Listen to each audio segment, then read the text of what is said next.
السلام علیکم، میں شزا اور امید ہے آپ لوگ سب خیریت سے ہوں گے۔ کیا آپ کو اندھیروں میں چھپے رازوں اور انکہی داستانوں سے ڈر لگتا ہے؟ اگر ہاں تو آپ صحیح جگہ پر آئے ہیں۔ سچے واقعات کی دنیا پر ہم لاتے ہیں دنیا بھر سے پر اسرار واقعات، سچی ڈراؤنی کہانیاں اور ایسے قصے جو آپ کی راتوں کی نیند اڑا دیں گے۔ یہ واقعہ دو سیکیورٹی گارڈ کی زندگی کا وہ لمحہ ہے جس کے بعد وہ آج تک قبرستان کے راستے سے نہیں گزرے۔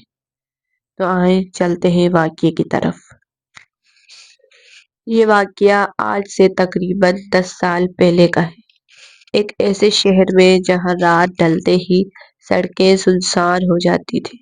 شہر کے آخر میں ایک پرانا قبرستان تھا جس کے ساتھ سے گزرنے والی سڑک کو لوگ دن میں بھی کم استعمال کرتے تھے۔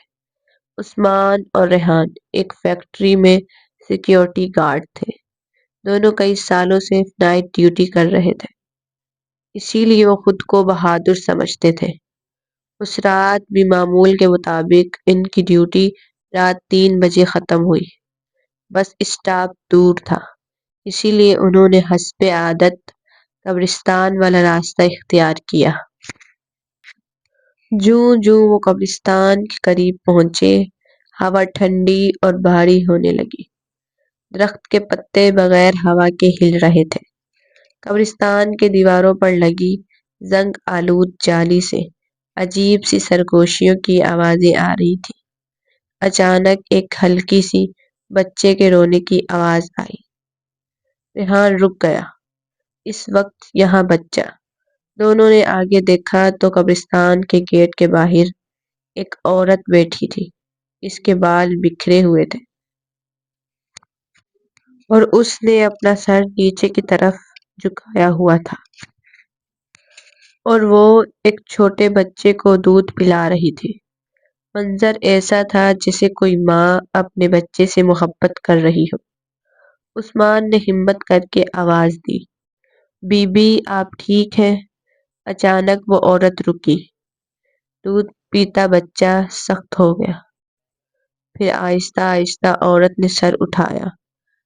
چاندنی اس کے چہرے پر پڑی تو دونوں کے جسم میں سنسنی دوڑ گئی۔ اس کی آنکھیں انسانی نہیں تھیں، سرخ اور گہرے کنویں کی طرح۔ اس کے دانت غیر فطری حد تک لمبے تھے اور زبان باہر نکلی ہوئی تھی۔ بچہ اب رونا چھوڑ چکا تھا، وہ گور رہا تھا۔ عورت کھڑی ہوئی مگر اس کے پاؤں زمین سے چند انچ اوپر تھے۔ وہ مسکرائی اور بولی، میرا بچہ بھوکا تھا، تم لوگ بہت دیر سے آئے ہو۔ اسی لمحے قبرستان کے اندر سے قبروں پر مٹی ہلنے کی آوازیں آئیں۔ کچھ قبروں سے دھندنما سائے نکلنے لگے۔ ریحان نے کانپتی آواز میں کہا، عثمان یہ انسان نہیں ہے۔ اچانک وہ عورت چیخی۔ آواز ایسی تھی جیسے کئی عورتیں ایک ساتھ چیخ رہی ہوں۔ اس نے بچے کو زمین پر پھینک دیا۔ بچہ زمین سے ٹکراتے ہی کالی آگ میں جل کر غائب ہو گیا۔ عورت کی شکل بدلنے لگی، بال ہوا میں لہرانے لگے، ہاتھ لمبے ہو گئے، ناخن تیز خنجروں جیسے۔ وہ اب ایک چڑیل بن چکی تھی، بہت خوفناک، اور کہنے لگی، تم نے میرے بچے کو دیکھا ہے، اب تم دونوں بھی یہی رہو گے۔ دونوں جان بچا کر بھاگے۔ پیچھے سے قدموں کی آوازیں نہیں بلکہ رینگنے کی آوازیں آ رہی تھیں۔ سڑک پر لگی اسٹریٹ لائٹس ایک ایک کر کے بند ہونے لگی۔ اچانک ریحان چیخا۔ عثمان نے پلٹ کر دیکھا تو ریحان کے پیروں کو کسی نے سائے نے پکڑ رکھا تھا۔ عثمان نے پوری طاقت سے ہاتھ کھینچا اور دونوں زمین پر گرتے لڑکھڑاتے آگے بڑھ گئے۔ قریب ہی ایک مسجد سے فجر کی اذان کی آواز آئی۔ جیسے ہی اذان شروع ہوئی، قبرستان کی طرف سے ایک دردناک چیخ آئی اور سب کچھ خاموش ہو گیا۔ دونوں کانپتے ہوئے مسجد کے صحن میں بیٹھ گئے۔ جب پیچھے مڑ کر دیکھا تو قبرستان کے گیٹ بند تھا اور وہاں کوئی نہیں تھا۔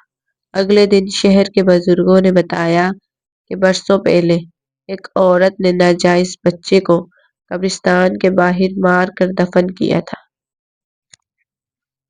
اور وہ عورت مرنے کے بعد چڑیل بن گئی اور ہر اس شخص کو دکھائی دیتی ہے جو رات کے وقت اس راستے سے گزرتے ہیں۔